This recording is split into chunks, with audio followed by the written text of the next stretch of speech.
Emiri Efendi'nin önüne git, diz çök. Adam öldü şiir yazıldığında. Kütüphanesine git diyor işte. İkinci beyt. Amid o şehri nur övünsün ilelebet. Fazlu faziletiyle bu. İkinci beyt. Ecdadı pakimiz gibi vakfetti millete. Hayranı oldu halk eseri bimelendinin.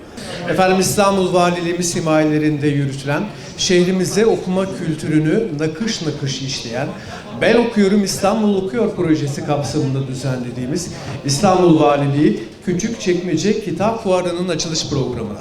Hepiniz hoş geldiniz, şeref verdiniz efendim. Bazen kendi aramızda konuştuğumuzda işte çocuklar şu alışkanlıkları olmasa ya da şu alışkanlıkları olsa diye konuşuyoruz. Elimizde sihirli değnek yok. Çocuğa bir şey vermek gerekiyor. Kamu olarak, veliler olarak, arkadaşları olarak, sivil toplum kuruluşları olarak bunu yapmaya çalışıyoruz. Bugün de Ben Okuyorum İstanbul Okuyor kitap okuma projemizle 2 senede 6,5 milyon olan kitap sayımızı %100 arttırma hedefimiz vardı. 5 milyonunu temin ettik. Kalan 1,5 milyon kitabı bu sene içerisinde temin edeceğiz. Özetle kitap sayımız %100'e çıkmış olacak.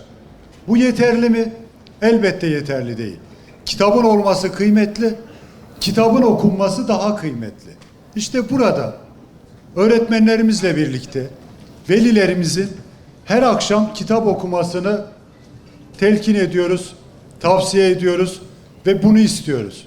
Veli kitap okuduğunda, yarım saat televizyonu kapattığında, yarım saat cep telefonundan uzak durduğunda inanıyorum ki öğrencilerimize en iyi örneği sağlamış olacağız. Daha önemlisi yazarlarla öğrencilerin buluşması. Yazarlarla okurların buluşması. Burada yapmak istediğimiz şey belki ölçeği küçük olmakla birlikte yaygın olarak kitap fuarı yapmak istiyoruz. Küçükçekmece'mizde başladık. 39 ilçemizde kitap fuarını inşallah hemşerilerimizle buluşturacağız. Amacımız yayın evleriyle öğrencileri buluşturmak, öğrencilerimizin kitap kokulu koridorlarda, standlarda gezmesini sağlamak, öğretmenle, öğrenciyle şehrin, ilçenin kitap gündemini bir hafta 10 gün konuşması. İnanıyorum ki bu fuarın sonucunda az ya da çok çocuklarımızın, öğretmenlerimizin, hemşerilerimizin kitapla olan bağı daha da gelişmiş olacak. Sayın Valimizin öncülüğünde İstanbul'umuzda Ben Okuyorum İstanbul Okuyor kampanyasıyla gerçekten dijital dönüşümün hızlı yaşandığı bu çağda çocuklarımıza sadece yapma yerine onlara alternatifler sunarak, okul kütüphanelerini güçlendirerek, Türkiye yüzlü marif modeliyle de Türkçenin arı, duru ve analiz sentez yeteneğiyle anlaşılması için özellikle dilde 4 beceri ölçümüz konuşma, yazma, anlama ve dinleme becerileri, aynı zamanda yeni müfredatla beraber açık uçlu sorular, okumanın öğrenciler için artık vazgeçilmez bir süreç olduğunu, sadece sınav odaklı çalışmayla artık bir yere varlamayacağının bir kaçınılmaz gerçekliği için biz de Sayın Valimizin öncülüğünde İstanbul'da var gücümüzle çalışıyoruz. İstanbul'da 3 milyon öğrencimiz var Sayın Valim. 3 milyon öğrencinin 2,5 milyonu aktif. Ben Okuyorum İstanbul Okuyor kampanyasında birebir projenin içerisinde. 117 bin öğretmenimiz bu projeyi birlikte yürütüyoruz. Yaklaşık bugüne kadar da 425 bin velimizle kitap okuma etkinlikleri gerçekleştirdik. İnşallah artarak devam edecek. Burada kelimelerin, fikirlerin ve tabii ki az önce kıymetli konuşmacılarımız da bahsetti, ortak hafızamızın aslında buluştuğu anlamlı bir etkinlik oldu. Kitaplar sadece bilgi taşıyan, tabiri caizse eşyalar değil, bir medeniyetin hafızası bence kitapların içerisinde var. Aynı zamanda bir de toplumların vicdanı da kitapların içerisinde var. Dolayısıyla en kalıcı miras nedir diye bana sorarsanız, belki çocuklarımıza da bırakacağımız kitaplardır diyebilirim. Efendim geçtiğimiz 2025 yılı içerisinde bu topraklarda Türkiye'de yaklaşık 800 milyon kitap üretimi yapıldı. Yani kişi başına yaklaşık 10 kitapla bir istatistik bilgi vererek başlamış olayım. Biz kitabi bir milletiz. Kitabı hayatının her zaman ortasında tutmuş, her zaman onun etrafında hayatını, yaşamını, devletini şekillendirmiş bir milletiz. Ve düştüğümüz yerden kalkmak için de bu zorbaların dünyasında tekrar ahlaki değerleri, insani değerleri tekrar yükseltmek için de, yüceltmek için de kitaba çok fazla ihtiyacımız var.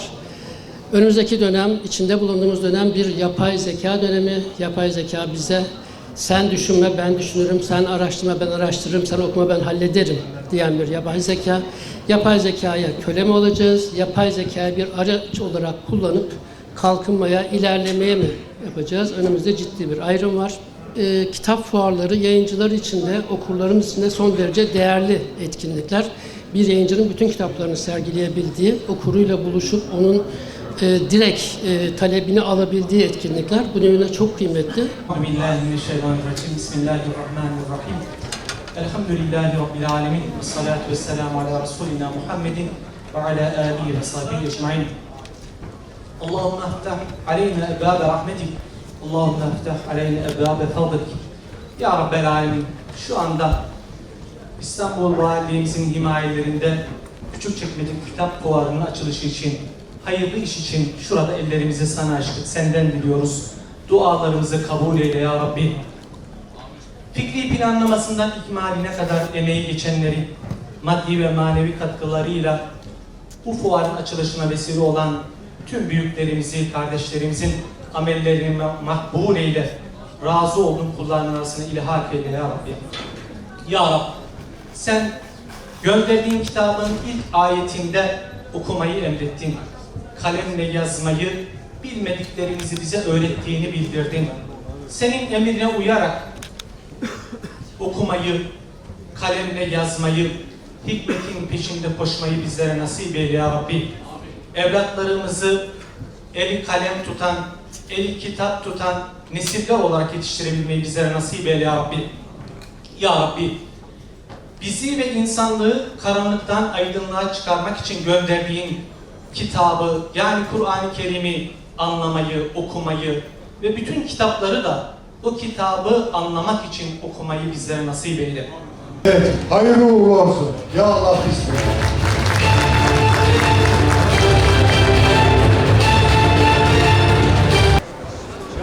Gençler aldınız mı kitap?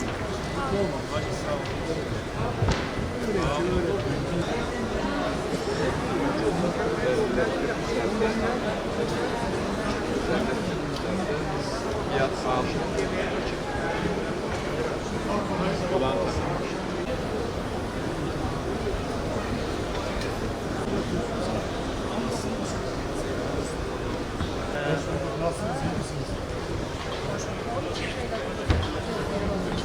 İzleyelim hocam.